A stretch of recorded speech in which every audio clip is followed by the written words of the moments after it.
नमस्कार, मैं हूं पुनीत कपूर और दी अनकट स्टोरीज में आपका एक बार फिर स्वागत है। आज की स्टोरी में हम आप बात करेंगे एक ऐसे आदिवासी समाज के बारे में जहां होने वाली शादियों में दहेज लड़के वाले देते हैं। जी ठीक सुना आपने। अमूमन जो हमारे समाज में शादियां होती हैं उसमें परंपरा कहिए या फिर प्रथा कहिए, उसके तहत दहेज जो है लड़की वाले देते हैं। लेकिन इस आदिवासी समाज में दहेज लड़के वाले देते हैं। लड़के के परिवार वाले दहेज की रकम बाकायदा लड़की के परिवार वालों को अदा करते हैं। और ये रकम छोटी मोटी नहीं होती, ये रकम अब लाखों रुपए तक पहुंच गई है। हम बात कर रहे हैं मध्य प्रदेश के बुरहानपुर जिले के भिलाला समाज के बारे में। भिलाला समाज में ये परंपरा तकरीबन 500 साल पहले से चली आ रही है। क्या परंपरा? कि शादियों में दहेज लड़के के परिवार वाले लड़की के परिवार वालों को देते हैं। हालांकि बरसों पुरानी ये परंपरा के तहत पहले मतलब 1 रुपए का दहेज दिया जाता था, फिर बढ़ते बढ़ते वो 11 रुपए हुई, 51 रुपए हुई, 100 रुपए हुई। उसके बाद समय के साथ बढ़ते बढ़ते ये रकम आज लाखों रुपए में पहुंच गई है। ठीक सुना आपने। आज लगभग 1,05,000 रुपए की रकम 2022 में भिलाला समाज ने तय की है।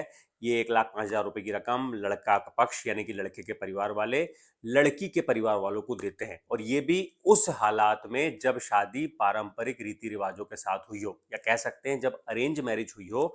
उस परिस्थिति में ये रकम तय की गई है कि 1,05,000 रुपए दहेज की रकम लड़के के परिवार वाले लड़की के परिवार वालों को देंगे।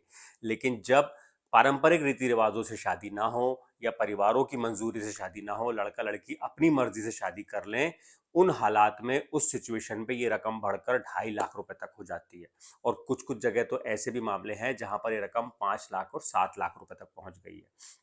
तो जो एक परंपरा के तौर पर शुरू हुआ, अब एक समाज में एक उसको ऐसी प्रथा बना दिया गया है जहां पर लड़के वालों को दहेज देना एकदम कंपलसरी है, मस्ट है। हालांकि भारतीय जो कानून है उसमें दहेज लेना और देना दोनों कानूनन अपराध है, वो उसको पूरी तरीके से निषेध है, कोई दहेज ले नहीं सकता, दे नहीं सकता। लेकिन ये आदिवासी समाज की एक परंपरा है जो बरसों से चली आ रही है।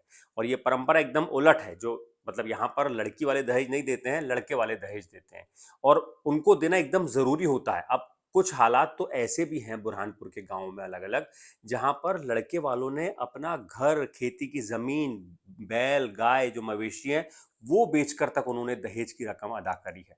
और ज्यादातर ऐसे मामले जो सामने आ रहे हैं अरेंज मैरिज, जहां पर पारिवारिक मंजूरी से शादी होती है, पारंपरिक रीति रिवाजों से शादी होती है, वहां तो एक तय रकम है लगभग 1,05,000 रुपए, वो पहले से पता होता है। लेकिन जब लड़का लड़की अपनी मर्जी से शादी कर लेते हैं तब ये रकम कई गुना बढ़ जाती है। उस हालात में कुछ एक मामले ऐसे भी हैं जहां पर लड़के के परिवार वालों को अपना घर जमीन जायदाद बेचकर शादी की जो दहेज की रकम है वो चुकाना पड़ा। उसके बाद जब हालात बिगड़ गए, क्योंकि खेती की जमीन भी नहीं बची, घर भी नहीं बचा, तो फिर वो पड़ोसी राज्य महाराष्ट्र में मजदूरी करने के लिए चले जाते हैं। और ऐसे मामले लगातार इस तरीके के वहां पर बढ़ते आ रहे हैं। इसी को लेकर अब वहां पे समाज के अंदर से आवाज उठनी शुरू हो गई है। समाज के लोगों ने आसपास लगातार बैठकें कर रहे हैं। अभी हाल ही में कुछ दिनों पहले बुरहानपुर में एक उन्होंने बैठक की, जिसमें ये मांग उठी कि इस रकम को फिक्स किया जाए, एक तय रकम कर दी जाए कि इतनी ही रकम होनी चाहिए, उससे ज्यादा रकम ना दी जाए। दोनों ही मामलों में, अगर पारंपरिक तरीके से होती है तो, या अपनी मर्जी से शादी होती है तो।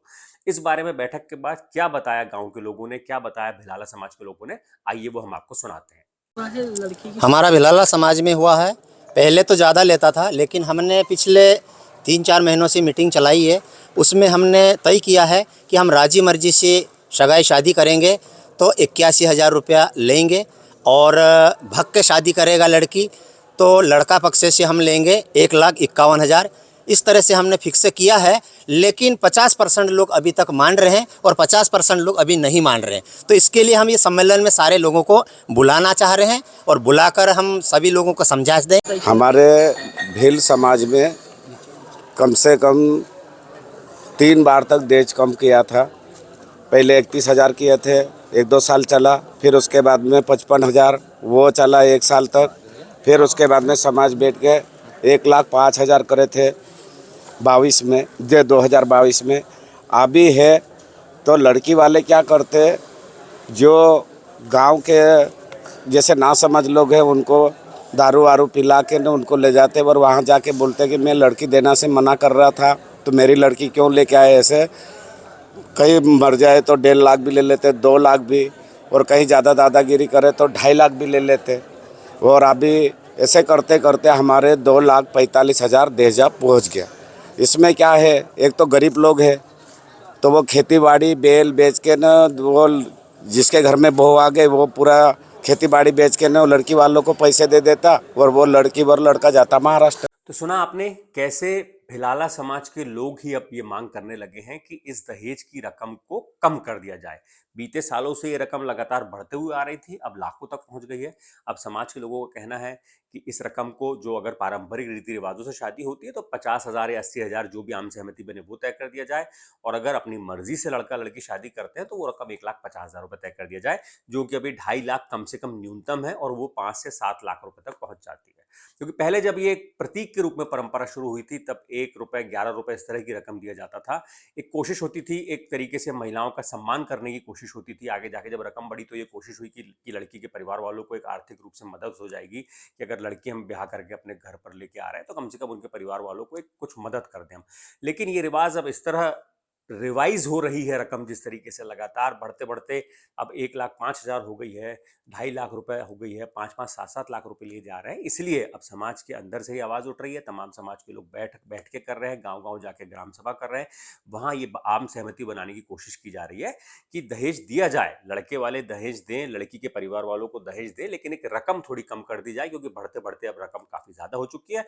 और बहुत से परिवार ऐसे होते हैं जिनकी माली हालत ऐसी नहीं होती कि वो इस दहेज की रकम को दे पाए लड़की वालों को, और फिर उस हालात में उनको अपना जमीन जायदाद, खेती की जमीन, जो छोटा टुकड़ा होता है, वो मवेशी जो होते हैं उनको बेचकर फिर महाराष्ट्र जाके मजदूरी करना पड़ता है। समाज के लोग गांव में ही बने रहें, पलायन ना करें, इसलिए समाज के अंदर से इस तरह की कोशिश है कि उस रकम को कम कर दिया जाए और उसको एक फिक्स कर दिया जाए और पूरी आम सहमति समाज में बन जाए उसको लेकर।